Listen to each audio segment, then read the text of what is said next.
හිතන්නකෝ රෝහලක ශල්‍යාගාර වෙන් කරන්න අර සංකීර්ණ කාලසටහනක් හදාන්න ඕනි කියලා. එතකොට කවුරු හරි කියන පරිගණක විද්‍යාගාරයෙන් එළියට ගිහින් අර කුහුඹු ජනපදයක් දිහා බලන්න කියලා. ඒක හද්දි ටිකක් විහිළුවක් වගේ නේද පේන්නේ. ඒක ඇත්ත.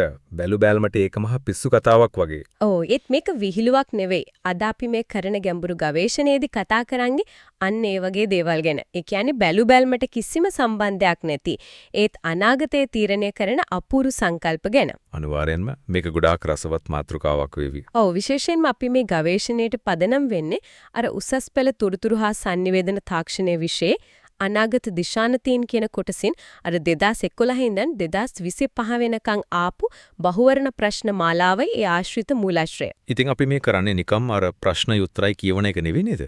මේ මූලාශ්‍ර දිහා බැලුවම එක දෙයක් හරිම පැහැදිලියි. ඒ මොකද්ද? ඒ තමයි විභාග පරීක්ෂකයින්ට ඕනේ ළමයි කොච්චර කටපාඩම් කරලාද කියලා බලන්න නෙවෙයි.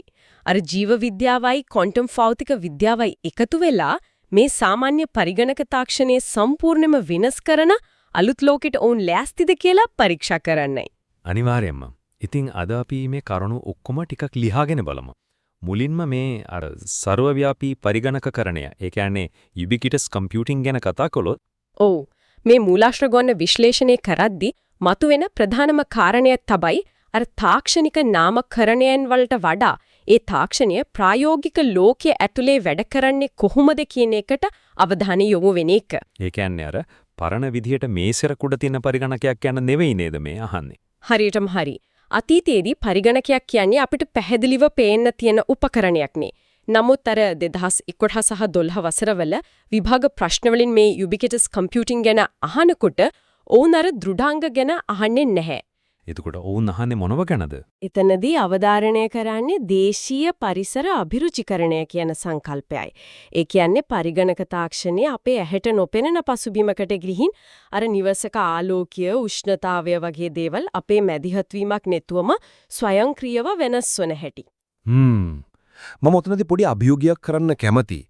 අපි හැමෝම දන්නවා අර ස්මාර්ට් නිවාසවල සංවේදක එම නැත්නම් සෙන්සර්ස් තියෙනවා කියලා. ඒ වයින් විදුලි බුබුරු නිවනවා දල්වනවා. ඒක මහා අලුත් දෙයක් නෙවෙයිනේ. ඕ කෙනෙක්ට එහෙම හිතෙන්න පුළුවන් තමයි.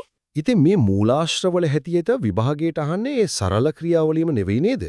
මට පේන විදිහක මෙතන තියෙන මූලිකම වෙනස තමයි අතුරු මුහුණතක්. ඒ කියන්නේ යූසර් ඉන්ටර්ෆේස් එකක් නැතිවීම. අන්න හරි.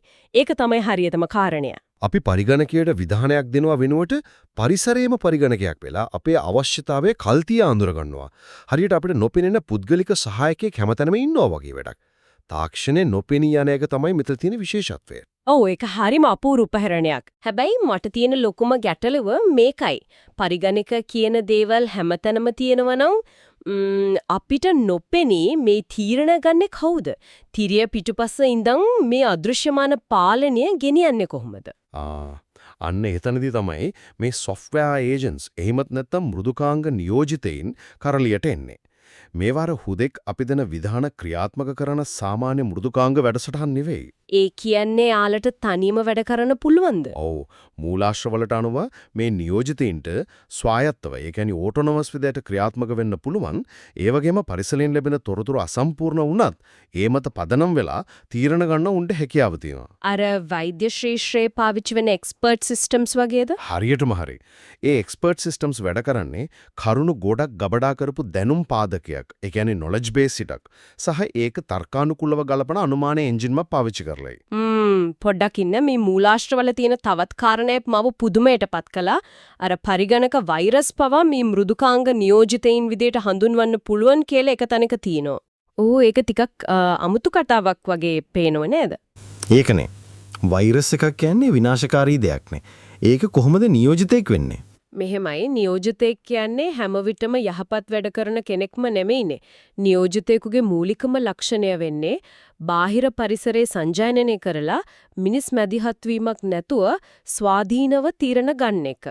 ඒ කියන්නේ වෛරසයක් වුණත් තනියම වැඩ කරන නිසාද එහෙම කියන්නේ? අන්න හරි. පරිගණක වෛරසයක් යම්කිසි පද්ධතියකට ඇතුළු වුණාම ඒක පරිසරය නිරීක්ෂණය කරනවා නිශ්චිත දිනයක් එනකන් හරි නිශ්චිත ගුණයක් විවෘත කරනකන් හරි හැංගිලා ඉඳලා තනියම ක්‍රියාත්මක වෙනවා. ඒක මාරයි නේද? ඔව් ඒ ස්වාධීනත්වය නිසාම තමයි වෛරසයක් වුණත් තාක්ෂණික වශයෙන් මේ මෘදුකාංග නියෝජිතයෙක් විදිහට වර්ග කරන්නේ. හරි ඒක පැහැදිලි. හැබැයි ඊළඟට එන කාරණේ ඊට වඩා සංකීර්ණයි කියලා මට හිතෙනවා. අර 2015 විභාග ප්‍රශ්නයක අහනවා මල්ටි ඒජන්ට් සිස්ටම්ස්. ඒ කියන්නේ බහු නියෝජිත පද්ධති ගැන. ඔව් ඒක ගොඩක් වැදගත් මාතෘකාවක්. හැබැයි ඒ ප්‍රශ්නයේ හැටියට මේ පදකතිය ඇතුලේ ඉන්න නියෝජිතයන් හැම විටම එකිනෙකාට සහයෝගයෙන් වැඩ කරන්නේ නැහැ කියලා තියෙනවා. මට මේක කිසිසේත්ම තේරුම් ගන්න බෑ. ඒ මොකද? අර මෘදුකාංගයේ ඉංජිනේරුවෙක් එකම පද්ධතියක් ඇතුලේ නියෝජිතයන් නිර්මාණය කරනවා නම් ඇයි ඔවුන් අතරට හිතාමතාම ගැටුම්කාරී බවක් එකතු කරන්නේ? ඔවුන් හැමෝම එකම ඉලක්කයකට යන්නේ නේද? කේත ලියන්න ඕනේ. ඔවුන් අර කුඩා ඩිජිටල් සේවකීන් වගේ නම් ඇයි ඔවුන් සහයෝගයෙන් වැඩ කරන්නේත් නැත්තේ? මෙතන තියෙන වඩාත්ම සිත් ගන්නා කරුණ තමයි බැලූ බැල්මට එහෙම හිතුණත් සැබෑ ලෝකේ ගැටලු විසඳනකොට ඒ තර්කේ ප්‍රායෝගික නැතිවීම. ඒ කියන්නේ ප්‍රායෝගික ලෝකේ හැමෝම සහයෝගයෙන් නෙවෙයිද වැඩ කරන්නේ? ඔව්. අපි ඊ-කොමර්ස් පද්ධතියක උදාහරණයකට ගනිමුකෝ. මෙතනදී එක මෘදුකාංග නියෝජිතයෙක් පාරිභෝගිකය වෙනුනි පෙනී ඉන්නවා. එයාගේ එකම අරමුණ වෙළඳපොලේ තියෙන බරණ්ඩයක් අඩුම මිලට මිලදී ගන්න එක. හරි. එතකොට අනිත් පැත්තෙන් විකුණුම්කරුගේ නියෝජිතයෙක් ඉන්නවා. හරියටම හරි. එයාගේ අරමුණ වෙන්නේ උපරිම ලාභයක් ලබා ගන්න එක. දැන් මේ නියෝජිතින් දෙන්නටම තියෙන්නේ එකිනෙකට පටහන ඉලක්කමනේ. ඔව් දෙන්නටම එකම දේ කරන්න බෑ. අන්න ඒකයි. ඕන් එකිනෙකාට සහයෝගය දෙන්න ගියොත් මේ වෙළඳපොළ කියන සංකල්පයම කඩාගෙන වැටෙනවා. ඒ වෙනුවට ඕන් කරන්නේ සාකච්ඡා කරලා තර්ක කරලා යම්කිසි සමතුලිතතාවයකට එන එක. බහු නියෝජිත පද්ධතියක් නිර්මාණය කරන්නේ මෙන්න මේ තරංගකාරීත්වය හරහා ප්‍රශස්ත විසඳුමකට එන්නයි. ඒ කියන්නේ අපි මේ කතා කරන්නේ නිකම්ම කේතපේලි ටිකක් ගල නෙවෙයි නේද? මේ නියෝජිතයන්ට සාකච්ඡා කරන්න, තරඟ කරන්න, අර එකගතාවලට එන්න පුරුවන් නම් පැහැදිලිවම උන්ට හිතන්න මොලයක් තියෙන්න ඕනේ. අනිවාර්යෙන්ම ස්ථිතික නීති මාලාවකින් මේ වගේ සංකීර්ණ සාකච්ඡා කරන්න බෑ. අන්න එතනින් තමයි කෘත්‍රිම බුද්ධිය එනත් නැත්නම් AI මේ කතාවට සම්බන්ධ වෙන්නේ. මුලාශ්‍ර වලින් පෙන්වා දෙන විදිහට මේ AI තාක්ෂණය හරිම පුදුම සාගත විදිහට පරිණාමය වෙලා තියෙනව නේද? ඕ කාලයත් එක්ක ඒක ගොඩක් වෙනස් වෙලා.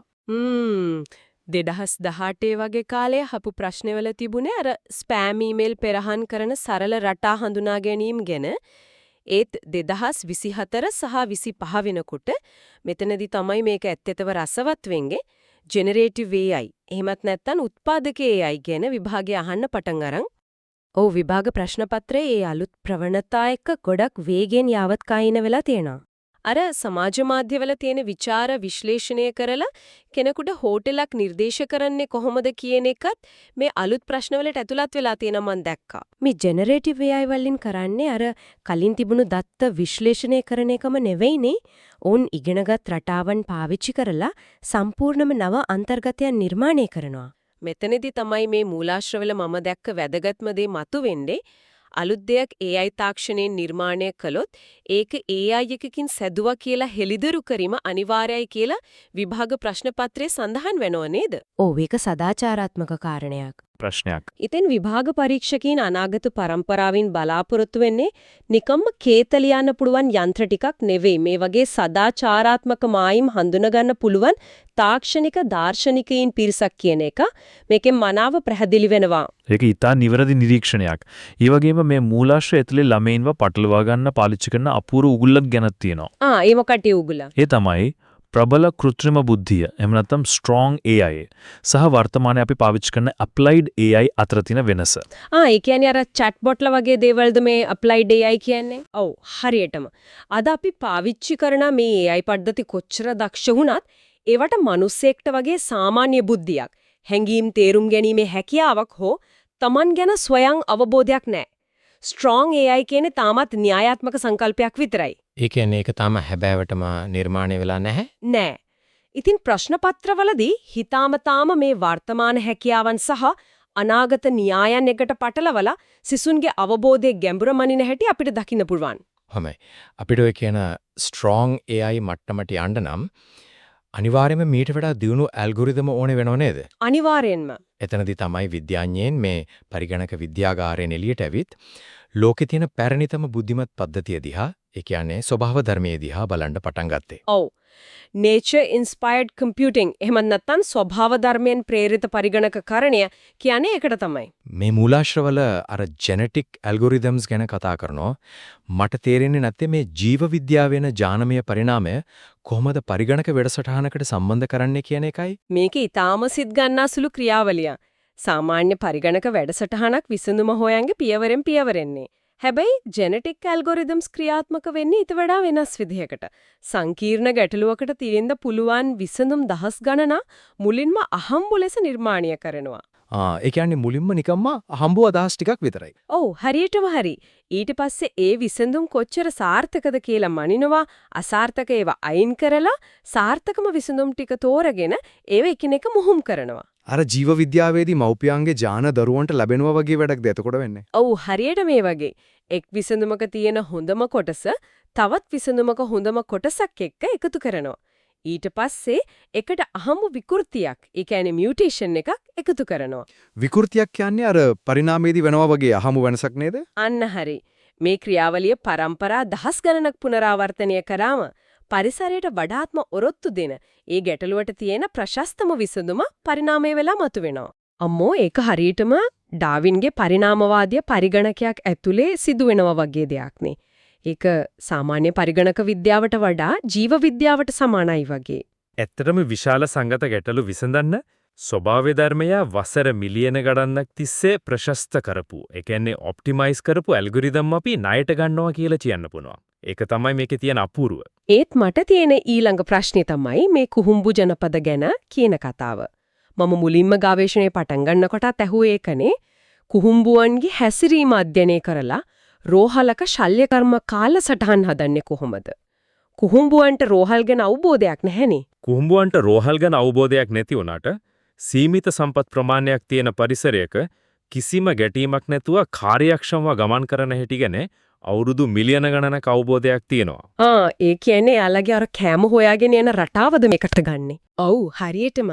කුහුම්බුවන් කෑම හොයාගෙන යනකොට පොළවේ රසායනික සලකුණු එමත් නැත්තම් ෆෙරමෝන් පාරවල් ඉතිරි කරනවා. කෙටිම සහ වඩාත්ම කාර්යක්ෂම පාරේ යන කුහුම්බුවන් ඉක්මනින් ගිහින් එන නිසා ඒ පාරේ ෆෙරමෝන් සාන්ද්‍රණය වැඩි වෙනවා. එතකොට අනිත් කුහුම්බුවනුත් ඒ පාරම තෝරගන්නව නේද? අන්නාඩි. ස්වයංක්‍රීයවම මේ පාර තෝරගන්නවා. මේ හැසිරීම අපි ගණිතමය ආකෘතියකට නැගුවම අපිට පුළුවන් රෝහලක ශල්‍යාගාර වෛද්‍යවරුන් සහ රෝගීන් කියන සම්පත් කිසිම ගැටීමක් නැතුව කාර්යක්ෂමව කළමනාකරණය කරන්න. ඒක මාරයිනේ. විතරක් නෙවෙයි ගබඩාවක භාණ්ඩ ගෙන යන රොබෝවරුන් එකිනෙකා හැප්පෙන්නේ නැතුව ගමන් කරවන්නත් මේ ඇන්ට් කොලොනි ඔප්ටිමයිසේෂන් ඇල්ගොරිතම භාවිතා කරනවා කියලා මූලාශ්‍රවල දක්වලා තියෙනවා. අන්න ওই කාරණාව අල්ලගෙන තමයි අර 2019 විභාග ප්‍රශ්නයකින් සිසුන්ව නොමග යවන්න උත්සාහ කරලා තියෙන්නේ. ඒ ප්‍රශ්නේ කියනවා මේ ස්වභාව ධර්මයෙන් ගත්ත ආකෘති භාවිතා කරන්න පුළුවන් සාගර හෝ වනාන්තර වගේ ස්වභාවික පරිසරයන් අධ්‍යයනය කරන්න විතරයි කියලා. ඔව් ඒක සම්පූර්ණයෙන්ම වැරදි නේද? අනිවාර්යයෙන්ම. ඇල්ගොරිදමය ස්වභාවීය ධර්මයෙන් ගත්තට ඒවා විසඳන්නේ මහා පරිමාණ මිනිස් සහ ව්‍යාපාරික ගැටලු. හැබැයි මෙතනදී මතුවෙන දැවන්තම ප්‍රායෝගික ප්‍රශ්නයක් තියෙනවා. මොකද්ද? දැන් මේ පරම්පරා දහස් ගණනක් පුරා ඇල්ගොරිදම පරිණාමය කරන්න මිලියන ගණනක් කුහුම්බුවන්ගේ පාරවල් ගණනය කරන්න සාමාන්‍ය පරිගණකවලක පුළුවන්ද? අපි මේ පාවිච්චි කරන ලැප්ටොප් වලට හෝ සේවාදායකවලක මේ තරම් බරක් උසුලන්න පුළුවන්ද? පැහැදිලිවම බෑ. එතනදී තමයි අපි තාක්ෂණයේ තියෙන ලොකුම සීමාවකට මුහුණ දෙන්නේ. වර්තමානයේ තියෙන හැම පරිගණකයක්ම නිර්මාණය වෙලා තියෙන්නේ වොන් නියුමන් ආකිටෙක්චර් කියන ගෘහ නිර්මාණ ශිල්පියට අනුව. ඒ කියන්නේ අර මතකයයි සකසනයයි වෙන් කරලා තියෙන ආකෘතිය නේද? ඔව්. මෙහිදී මතකය සහ සකසනය අතර දත්ත හුවමාරු වෙන්නේ එකම මාර්ගයකින්. මේක හරියට දැමන්ත කර්මාන්තශාලාවක් සහ විශාල ගබඩාවක් අතර තියෙන තනිමන් තීරුවක පාලමක් වගේ. එතකොට කර්මාන්තශාලාව කොච්චර වේගෙන් වැඩ කළත් අර පාලමෙන් එකවර ගෙනියන්න පුළුවන් බඩු ප්‍රමාණීය සීමාවක් තියෙනව නේද? හරියටම හරි. සකසනේ මෙහෙමත් නැත්නම් ප්‍රොසෙසර් එක කොච්චර වේගවත් වුණත් මතකයෙන් දත්ත අරගෙන එනකොට ඇතිවෙන මේ ප්‍රමාදය මගහරින්න සාමාන්‍ය පරිගණකවලට බෑ. එහෙනම් විසඳුම වෙන්නේ අර පාලම තවත් පළල් කරන එක නෙමෙයිද? සකසන වලට තවත් ට්‍රාන්සිස්ටර් බිලියන ගණනක් එකතු කළාම ওই ප්‍රශ්නේ විසඳෙන්නේ නැද්ද? අපි දැනටමත් ඒක කරලා ඉවරයිනේ. හැබැයි ට්‍රාන්සිස්ටර් ප්‍රමාණය කුඩා කරන්න පුළුවන් භෞතික සීමාවක් තියෙනවා. පරමාණුක මට්ටමටම කුඩා කළාට පස්සේ අපිට ඉලෙක්ට්‍රෝන පාලනය කරන්න බැරි වෙනවා. එතකොට මොකක්ද මේකට තියෙන විකල්පය? අන්නේ සීමාව බිඳගෙන යන්න තමයි අපි ක්වොන්ටම් පරිගණකකරණයට, ඒ කියන්නේ ක්වොන්ටම් කම්පියුටිං වලට පිවිසෙන්නේ. සාමාන්‍ය පරිගණකයක තොරතුරු ගබඩා කරන්නේ බිට්ටු විදිහටනේ. ඒ කියන්නේ 0 හෝ 1. විදුලිය තියෙනවා හෝ නැහැ. ඔය එක අපි කවුරුද දන්නෝනේ. හැබැයි ක්වොන්ටම් පරිගණකයක භාවිතා වෙන්නේ ක්වොන්ටම් බිටු එහෙමත් නැත්නම් කියුබිටු. මේ කියුබිටුවකට පුරුවන් 0 සහ 1 කියන අවස්ථා දෙකේම එකවර රැඳී සිටින්න. මේක ටිකක් තේරුම් ගන්න අමාරු සංකල්පයක්. අපි මේක සරල උපහරණයකින් පැහැදිලි කරමු. සාමාන්‍ය බිටුවක් කියන්නේ හරියට අර බිමට වැටලා තියෙන කාසියක් වගේනේ. එක්කෝ එක සිරස එහෙමත් නැත්නම් අගය. ඔව් එම හිතන්න පුරුවන්. හැබැයි කියුබිටුවක් කියන්නේ හරියට මේසයක් උඩ වේගයෙන් කැරකෙන කාසියක් වගේ. ඒක කැරකෙන තාක්කල් අපිට කියන්න බෑ ඒක සිරසද අගයද කියලා. ඒක අවස්ථා දෙකේම නැත්නම් සියලුම අවස්ථාවල සම්මිශ්‍රලයක් විදිහටයි පවතින්නේ. එහෙම නේද? ඔව් හරියටම හරි. අන්නේ සුපිරි පිහිටුම් ස්වභාවය නිසා ක්වොන්ටම් පරිගණකයකට පුරුවන් එකවර විසඳුම් මිලියන ගණනක් පරීක්ෂා කරලා බලන්න. එසේනම් මේ සියල්ලෙන් අදහස් කරන්නේ කොමක්ද? අපේ සාමාන්‍ය ලැප්ටොප් පරිගණක ඉක්මනින්ම ක්වොන්ටම් පරිගණක බවට පත්වේද? නෑ. ක්වොන්ටම් තාක්ෂණය යනු එදිනෙදා වැඩ සඳහා ඒ කියන්නේ සාමාන්‍ය මිනිස්සුන්ගේ YouTube බලන්න හදන පරිගණකයක් නෙවෙයි. සාමාන්‍ය පරිගණකයක් අවුරුදු දහස් ගණනක් ගන්න ගණනය කිරීමක් තත්පර කිහිපයකින් නිම කරන්නේ ක්වොන්ටම් පරිගණකයකට පුළුවන්. ඒ කියන්නේ මේක පාවිච්චි වෙන්නේ වෙනත් දේවලටද? ඔව් ඖෂධ සොයා ගැනීම, කාලගුණ අනාවැකි සහ අර අපි කලින් කතා කරපු දැවැන්ත කෘතිම බුද්ධි පද්ධති බලගන්වන තමයි අනාගතයේදී මේ ක්වොන්ටම් දෘඩාංග භාවිතා වෙන්නේ. මේක මීට පෙර කිසිදා විසඳිය නොහැකියයි සිතු දැවැන්ත හා සංකීර්ණ ගැටලු විසඳීම සඳහා වන අනාගත පරිගණක ප්‍රමිතියක්. එහෙමනම් අපි මේ කතා කරපු සියලුම එකතු කරලා අපේ මනස තුල විධිමත් පුනරීක්ෂණ සැලැස්මක්, ඒ කියන්නේ මෙන්ටල් මැප් එකක් ගොඩනගා ගනිමු. අපේ ගමන ආරම්භ වුණේ පරිගණකයේ කියන භෞතික උපකරණය නොකිනී ගොස් පරිසරයේම පරිගණකයක් බවට පත්වන අර සර්වව්‍යාපී පරිසරයකින්. ඊට පස්සේ ඒ අදෘශ්‍යමාන පරිසරය ඇතුලේ අපේ අවශ්‍යතාව වෙනුවෙන් එකිනෙකා එක්ක තරග කරමින් තීරණ ගන්න ස්වාධීන මෘදුකාංග නියෝජිතයින් ගැන අපි කතා කරා. ඒ නියෝජිතයින්ට ඒ සාකච්ඡා මෙහෙවන්න අවශ්‍ය මොලේ සපයන්නේ අර උත්පාදක කෘතිම බුද්ධිය හරහා. ඊළඟට ඒ කෘතිම බුද්ධිය වඩාත් ප්‍රබල තත්ත්වයට පත් කරන්න අවශ්‍ය කරන ඇල්ගොරිතම අපි ණයට ගත්තේ ස්වභාවය ධර්මයේ තියෙන අර ජීව විද්‍යාත්මක පරිණාමයෙන් සහ කුහුඹුවන්ගෙන් නේද? හරියටම හරි. ඉතින් අවසානයේදී මේ දැවැන්ත බුද්ධිමත් පද්ධතිය දරා ගන්න පුරුවන් අසීමිත බලය සපයන්නේ ක්වොන්ටම් භෞතික විද්‍යාව මත පදනම් වුණු කියුබිටු තාක්ෂණයෙන්. මේක තමයි 2011 ඉඳන් අද වෙනකම් විභාග ප්‍රශ්න පත්‍ර තුල සැකවිලා තියෙන අනාගත තාක්ෂණයේ සැබෑ සිතියම. මේ සියලු කාරණා එකට කැටි කරලා බැලුවාම මනසට විශාල අභියෝගයක් වෙන්නේ අපූර්ව සිතුවිල්ලක් මතුවෙනවා. අපි සාකච්ඡා කළා මිනිසාට සමාන ප්‍රබල කෘත්‍රිම බුද්ධිය තාමත් තියෙන්නේ න්‍යායාත්මක මට්ටමක පමණයි කියලා නේද? ඔව් ඒක තාම හැබෑවක් වෙලා නැහනේ. හැබැයි අනාගතයේ යම් දිනක කිසිදු සීමාවක් නැති ක්වොන්ටම් පරිගණකයක් ඇතුලේ වසර මිලියන ගණනක ස්වභාව ධර්මයේ පරිණාමය අනුකරණය කරන ඇල්ගොරිදමයක් මගින් මේ ප්‍රබල කෘත්‍රිම බුද්ධිය පණ ගැන්වුවොත් කුමක් සිදු වේවිද? අම්මෝ ඒක නම් හිතා ගන්නත් අමාරුයි. එදිනට ජීවය පවතින කාබනික ජීව විද්‍යාව සහ සිලිකන් මත පදනම් වූ කෘත්‍රිම තාක්ෂණය අතර තියෙන වෙනස ඒ මායිම් රේඛාව සම්පූර්ණයෙන්ම මැකී ආවිද? ඇත්තටම යන්ත්‍රයක් සහ ජීවියෙක් අතර වෙනස තීරණය කරන්නේ කුමන සාධකයකින්ද කියන මේ ගැඹුරු ප්‍රහේලිකාව අනාගත ලෝකීය බාරගල්න ඉන්න පරම්පරාව ඉදිරියේ ඉතිරි කරමින් අද අපි මේ ගවේෂණයෙන් නිමා කරමු. යලිත් දවසක මේ වගේම අපූර්ව මාතෘකාවකින් හමු වෙමු.